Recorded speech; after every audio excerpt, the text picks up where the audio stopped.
नमस्कार दोस्तों, आज हम आपको एक ऐसे आयोजन के बारे में बताएंगे जो न केवल भारत का बल्कि पूरे विश्व का सबसे बड़ा आध्यात्मिक मेला है। जी हाँ, हम बात कर रहे हैं कुंभ मेला 2025 की, जो प्रयागराज में आयोजित हो चुका है। यह मेला हिंदू धर्म की आस्था, संस्कृति और परंपराओं का अद्भुत संगम है। तो चलिए आज के इस वीडियो में हम जानेंगे कुंभ मेले के महत्व, इसकी खासियतों और यहाँ तक कैसे पहुँचे तथा यहाँ ठहरने की व्यवस्थाओं के बारे में। तो कुंभ मेला भारत की धार्मिक और आध्यात्मिक विरासत का प्रतीक है। इसका उल्लेख हिंदू पौराणिक कथाओं और कई प्राचीन वेदों में मिलता है। ऐसा कहा जाता है कि समुद्र मंथन के दौरान देवताओं और असुरों के बीच अमृत कलश को लेकर हुए संघर्ष के समय अमृत की कुछ बूंदें हरिद्वार, प्रयागराज, उज्जैन और नासिक में गिरी थी, जिस वजह से इन्हीं 4 स्थानों पर कुंभ मेले का आयोजन होता है। कुंभ मेला जब प्रयागराज में लगता है तो यह विशेष ज्योतिषीय गणनाओं और ग्रहों की स्थिति के आधार पर निर्धारित होता है। विशेष रूप से बृहस्पति ग्रह का कुंभ राशि में प्रवेश और सूर्य का मकर राशि में होना कुंभ मेले के आयोजन के लिए आदर्श स्थिति मानी जाती है। जब ये सारे ग्रह ब्रह्मांड के एक विशेष स्थिति में होते हैं तो यह समय संसार भर के श्रद्धालुओं के लिए सबसे उपयुक्त माना जाता है। जब यहाँ स्नान करने से मनुष्य के सारे पाप नष्ट होते हैं और मोक्ष की प्राप्ति होती है। प्रयागराज का संगम वो स्थान है जहाँ गंगा, यमुना और अदृश्य सरस्वती नदी एक जगह पर आकर मिलती है।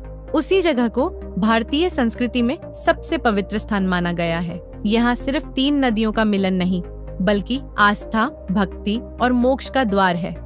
इस बार के कुंभ मेला में पहले से कहीं अधिक नागा साधु अपनी पूरी शक्ति और आस्था के साथ जुटे हैं। उनके आने से मेला और भी आध्यात्मिक रूप से संपन्न हो जाता है। लाखों श्रद्धालु इन साधुओं के दर्शन करने के लिए दूर दूर से प्रयागराज पहुंचते हैं। नागा साधु न केवल अपने आचार व्यवहार से बल्कि अपने विशेष अंदाज और साधना के तरीके से भी लोगों को आकर्षित करते हैं। उनके लंबे बाल, सिर पर चंदन की लकीर और निर्वस्त्र जीवन शैली उन्हें अन्य साधुओं से अलग करती है। कुंभ मेला में नागा साधुओं का जुलूस बहुत ही भव्य और आकर्षक होता है, जिसमें वे गेरुआ वस्त्र पहनकर शंख और डमरू के साथ चलते हैं। उनका यह जुलूस धार्मिक अनुशासन, तप और साधना की गहरी पहचान है। कुंभ मेला के दौरान प्रयागराज शहर को एक विशाल धार्मिक नगर में बदल दिया जाता है। यहाँ विशेष रूप से संगम क्षेत्र को सजाया और विकसित किया जा रहा है ताकि श्रद्धालुओं को अधिक से अधिक सुविधाएं मिल सकें। कुंभ मेला में कई धार्मिक संस्थाएं और साधु मठ भंडारा आयोजित करते हैं। मतलब होता है कि यहाँ पर आने वाले सभी श्रद्धालुओं को मुफ्त में खाना खिलाया जाए तथा यह भोजन आमतौर पर साधारण लेकिन पौष्टिक से भरपूर होता है, जैसे दाल चावल, रोटी सब्जी और हलवा शामिल है। और आइए अब जरा जानते हैं कुंभ मेला 2025 की खासियत और एक ही टाइमिंग के बारे में। तो कुंभ मेला 2025 14 जनवरी से शुरू होकर 26 अप्रैल तक चलेगा। इस दौरान संगम पर पवित्र स्नान की विशेष तिथियां हैं। मकर संक्रांति, मौनी अमावस्या, बसंत पंचमी और महाशिवरात्रि जैसे पर्व कुंभ मेले के मुख्य आकर्षण हैं। यहाँ का वातावरण पूरी तरह आध्यात्मिक हो जाता है। श्रद्धालु पवित्र स्नान करते हैं। साधु संत अपने ज्ञान और प्रवचनों से लोगों को मार्गदर्शन देते हैं और अखाड़ों की शोभा यात्राएं मन मोह लेती हैं। कुंभ मेले का हर पल जीवन में आध्यात्मिक ऊर्जा भर देता है। कुंभ मेले में संगम पर उमड़ने वाली भीड़ सिर्फ स्नान के लिए नहीं आती, बल्कि उस दिव्यता को अनुभव करने आती है जो यहाँ के वातावरण में बसती है। साधु संतों की उपस्थिति, अखाड़ों के जुलूस और भक्तों की आस्था इस आयोजन को भव्य और अद्वितीय बनाते हैं। संगम पर किया गया हर स्नान और हर प्रार्थना आपको न केवल आध्यात्मिक शांति देता है, बल्कि देवलोक से आए देवताओं से साक्षात आपकी आत्मा का मिलन करवाते हैं। कुंभ मेला 2025 प्रयागराज में कैसे पहुँचे और यहाँ क्या व्यवस्था है, अब ये जान लेते हैं। तो अगर आप भारत के किसी भी कोने से यहाँ पहुँचना चाहते हैं तो आपके सामने 3 विकल्प हैं: सड़क मार्ग, हवाई मार्ग और रेल मार्ग। सबसे पहले हवाई मार्ग को देखें तो अगर आप जल्दी से प्रयागराज पहुंचना चाहते हैं तो हवाई यात्रा सबसे सुविधाजनक तरीका होगा। प्रयागराज का बमरौली एयरपोर्ट शहर के केंद्र से लगभग 12 किलोमीटर दूर है। और यहाँ से आप टैक्सी या ऑटो के जरिए संगम घाट तक आसानी से पहुँच सकते हैं। दिल्ली, मुंबई, कोलकाता और अन्य बड़े शहरों से प्रयागराज के लिए फ्लाइट्स उपलब्ध हैं। लेकिन ध्यान रखें कि कुंभ मेला के दौरान एयरपोर्ट पर भारी भीड़ हो सकती है, इसलिए फ्लाइट्स पहले से बुक कर लें तो अच्छा रहेगा। दूसरा जरिया है रेल मार्ग से यात्रा करना। तो रेल मार्ग से यात्रा करना भी एक बेहतरीन विकल्प है। यहाँ का प्रयागराज जंक्शन एक प्रमुख रेलवे स्टेशन है और यह संगम से काफी करीब भी है। यहाँ से आप आसानी से ऑटो, टैक्सी या बस द्वारा संगम घाट तक पहुँच सकते हैं।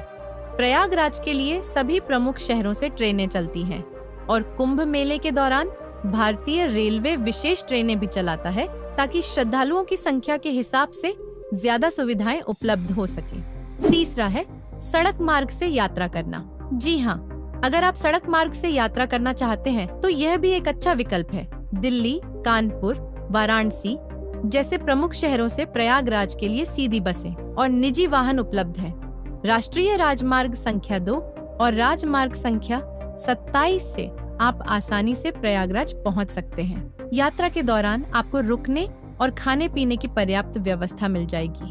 कुंभ मेला के दौरान सरकारी और प्राइवेट बसें भी विशेष सेवाएं देती हैं, जिससे आपको और भी आराम से पहुंचने में मदद मिलती है। ठहरने की व्यवस्था देखें तो कुंभ मेला के दौरान प्रयागराज में अस्थायी टेंट सिटी बनाई गई है, जहां लाखों श्रद्धालु ठहर सकते हैं। ये टेंट सस्ती और आरामदायक सुविधाओं के साथ होते हैं, जिससे ज्यादा श्रद्धालु यहाँ ठहरने के लिए आ सकते हैं। इसके अलावा शहर में धर्मशालाएं और आश्रम भी उपलब्ध हैं।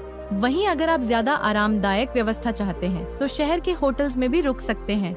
लेकिन ध्यान रखें कि कुंभ मेला के समय होटल्स में पहले से बुकिंग करवाना बेहतर रहेगा और कुंभ मेला के दौरान होटल्स के रेट काफी महंगा भी मिलेगा। यात्रा से पहले कुछ ध्यान रखने योग्य बातें। कुंभ मेला के दौरान प्रयागराज में दुनिया भर से लाखों लोग आते हैं, इसलिए यात्रा के दौरान आपको सुरक्षा और अपनी चीजों का ख्याल रखना जरूरी है। स्नान की तारीखों और दिशा निर्देशों के बारे में सही जानकारी लेकर ही यात्रा पर निकलें। तो दोस्तों, अगर आप 2025 में कुंभ मेले का हिस्सा बनने की योजना बना रहे हैं तो अभी से अपनी तैयारी शुरू कर दें। इस अद्वितीय आयोजन का अनुभव आपको न केवल भक्ति और आस्था से भर देगा, बल्कि यह आपके जीवन को नई दिशा भी देगा। धन्यवाद।